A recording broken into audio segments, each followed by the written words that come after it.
La question de la sensorialité chez la personne autiste, c'est un petit peu différent que la sensorialité chez les personnes non autistes. Par exemple, il y a des personnes autistes, comme on l'a pu le voir dans la vidéo, dans le dessin animé, qui vont être vraiment envahies, saturées et quelque part blessées par des sons qui seront forts. Mais vraiment, pour des personnes non autistes, ça peut paraître juste une petite musique d'ambiance ou une bouilloire ou simplement les bruits environnants. Et pour la personne autiste, ça peut être vécu comme si on était en boîte de nuit en fait.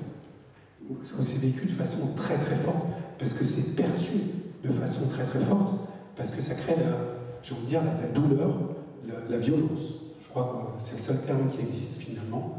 C'est vraiment la violence de sons très très forts. Et pourtant, c'est pas très fort. En soi, intrinsèquement, c'est pas très fort. Mais la personne autiste, son système sensoriel, sa systématique sensorielle, fait que ce tic-tac, ou ce petit bourdonnement de la bouilloire va prendre des proportions. Et à ce moment-là, on va voir, comme à la fin du dessin animé, on va voir un gamin, un enfant ou un ado en crise, qui va se mettre en boule, qui va brasser dans tous les sens, qui va peut-être hurler lui à son tour. Et de toute façon, on va avoir un comportement de fuite pour se mettre en sécurité. Mais se mettre en sécurité par rapport à quoi? On parle juste du son d'une bouilloire, on parle juste d'un tic-tac d'un réveil ou du bruit d'un frigo. Mais c'est comme si, pour une personne non autiste, le frigo, il faisait 90, 100 ou 110 décibels. À un moment donné, c'est super fort. Il faut qu'on se protège. Il faut s'écarter de ce frigo, de cette bouilloire, de ce réveil. Et toute la problématique, finalement, elle est double. C'est deux problématiques. C'est amené à une prise de conscience que parfois certains sons, les sons du quotidien, peuvent être très forts, pour le coup, pour un certain nombre de personnes autistes, mais finalement pas que.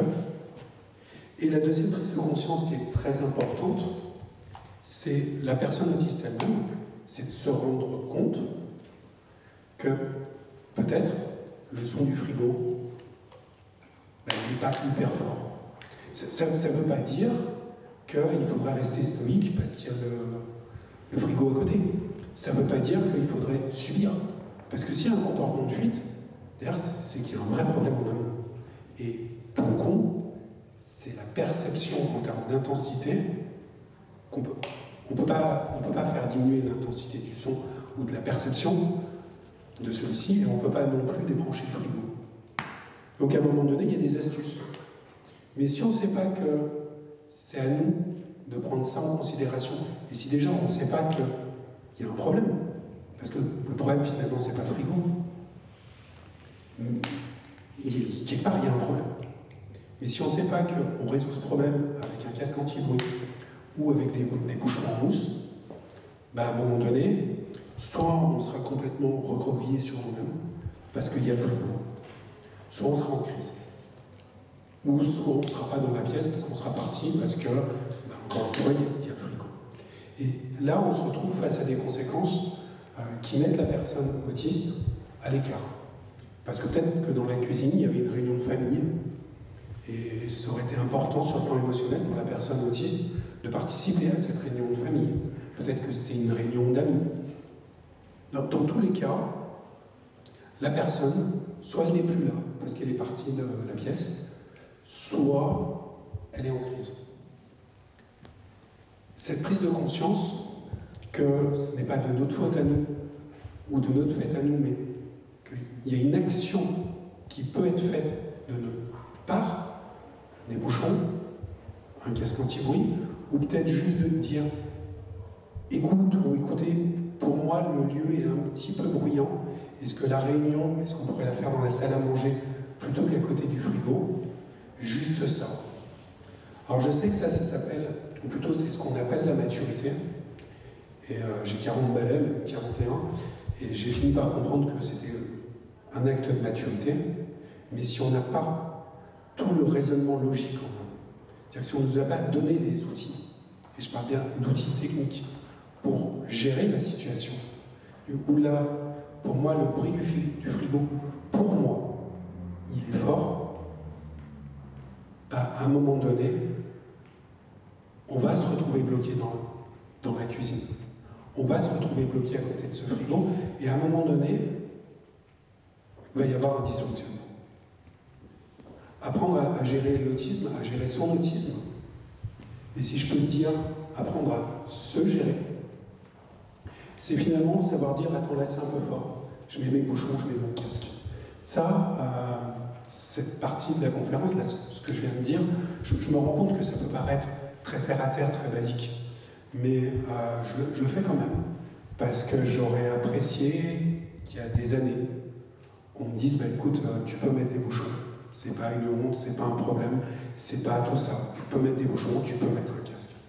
Et ça, cette question sensorielle, oui, c'est à la personne autiste de le gérer, mais s'il n'y a pas une personne extérieure, que ce soit une association, que ce soit un médecin, que ce soit des parents ou des proches, qui viennent expliquer ça à la personne, qui viennent lui donner l'information, ben à un moment donné, en tant que personne autiste, on se retrouve dans une situation qu'on ne sait pas gérer, qu'on ne peut pas gérer. Et donc, on est dans l'immaturité finalement. On est dans l'immaturité. Mais si on prend cette situation sur ah bah ouais, c'est un gamin immature, ou c'est un adulte immature, ou de toute façon bah, il est immature, on peut revenir dans 20 ans, la personne elle sera tout aussi immature. Et peut-être que le mot immature, pour le coup, n'est peut-être pas le mot adapté. Et d'un autre côté, être mature, c'est savoir dire bah, j'ai un problème. Parfois, quand c'est fort, il faut que je sorte de la pièce, ou à contrario, il faut que je dise attendez là, pour moi c'est un petit peu fort. Voilà, c'est des trucs tout simples, tout bêtes, mais qui découlent d'une vraie problématique que l'on peut appeler, je pense, l'hypersensorialité. Et l'hypersensorialité chez la personne autiste, c'est une cause, c'est une source de crise infinie, j'ai envie de dire. J'ai parlé du son, parce que dans le dessin animé, il était question de son, mais c'est vrai aussi avec la lumière. C'est vrai aussi avec le toucher, avec le pull à col roulé qui gratte au point peut-être même de brûler l'étiquette derrière. Mais ça, c'est pas des précipices à franchir, parce qu'on sait comment gérer ça facilement, un peu d'assouplissant dans la machine à laver, une étiquette de coupé, et mettre autre chose qu'un pull à col roulé. Mais si à un moment donné, en amont, on ne s'est pas mis à gérer ces problématiques-là, et à expliquer à la personne autiste comment appréhender, comment apprivoiser ces problématiques-là, eh ben, on se trouve avec des personnes qui sont dans ce que l'on peut appeler de l'envahissement sensoriel. Et ça, ben, la personne autiste va en être victime, dans le sens où ça va la sortir du lieu commun, ça va la sortir de la cuisine, ça va la sortir de la discussion. Et c'est là où, finalement, l'autisme peut isoler, mais c'est là où on peut éviter ce mécanisme d'isolement. C'est là où on peut amener un enfant à apprendre à gérer son hypersensorialité pour pouvoir être un enfant comme les autres à l'école. Alors ça peut être peut-être d'avoir en plus des petits bouchons en mousse dans la trousse, ça peut être des lunettes qui diminuent un petit peu la luminosité, des petites lunettes légèrement teintées. Ça peut être énormément de solutions comme ça, qui sont finalement très simples, mais auxquelles on ne pense pas. Tout simplement parce que quand on a un ado en crise, ou un enfant en crise, on voit juste la fin. L'ado qui est par terre, qui est recroquevillé, qui hurle. Et on se dit, bah, cet ado, il a un problème. Alors là, je vous le dis clairement, oui, cet ado a un problème. Par contre, non, il n'a pas de maladie mentale. Merci.